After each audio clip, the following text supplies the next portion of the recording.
PM Modi ने अपने पहले कार्यकाल से ही भ्रष्टाचार पर नकेल कसना जारी रखा है। लोकसभा चुनाव के बीच उन्होंने कहा कि वह कानूनी विकल्पों पर भी विचार कर रहे हैं, जिनके जरिए भ्रष्टाचारियों का पैसा उनसे लेकर गरीबों में बांटा जाएगा। इस संबंध में जब उनसे सवाल किया गया तो उन्होंने बताया कि वह किस तरह से गरीब लोगों तक उनके हक का पैसा पहुंचाने वाला है।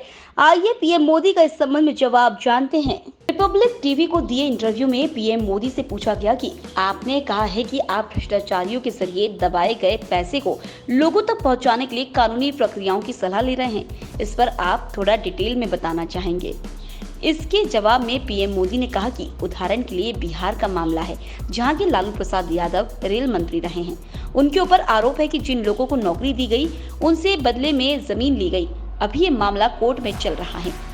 पीएम मोदी ने बताया कि मैं अब वकीलों से सलाह ले रहा हूं कि जिन बच्चों ने नौकरी पाने के लिए जमीन दी, उन्हें एक बार फिर से उन्हें उनकी जमीन मिले। उन्होंने कहा कि ठीक ऐसे ही पश्चिम बंगाल में हर सरकारी भर्ती का रेट कार्ड है। हर स्तर पर किसे कितना पैसा मिलेगा उसे बांटने की पूरी व्यवस्था तक बना दी गई है। जिन शिक्षकों की बंगाल में नौकरी गई है, उनकी मदद के लिए हमने लीगल सेल बना दिया है। मगर जिन लोगों ने रिश्वत के जरिए नौकरी हासिल की है, उनका हमारे पास एक ट्रेल है। प्रधानमंत्री ने बताया कि हमने 17,000 करोड़ रुपए उन लोगों को लौटाया है जिनसे भ्रष्टाचारियों ने लूट लिया था।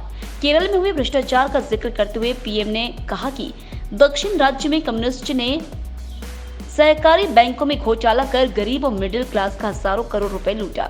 उन्होंने बताया कि मैंने सभी नेताओं और बैंकों की संपत्ति अटैच की हुई है। अब मैं इसे गरीबों को लौटाना चाहता हूँ, जिसके लिए कानूनी सलाह ली जा रही है।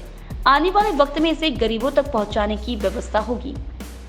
2014 और 2024 के चुनाव में अंतर पर बात करते हुए पीएम मोदी ने कहा कि 2014 के चुनाव के समय देश मुझे ज्यादा जानता नहीं था। उस वक्त लोगों के अंदर जानने की इच्छा ज्यादा थी कि मैं क्या काम करता हूँ। उस समय लोग मेरे काम से मुझे नापने की कोशिश करते थे। उन्हें यकीन नहीं था कि इस तरह के काम हो सकते थे।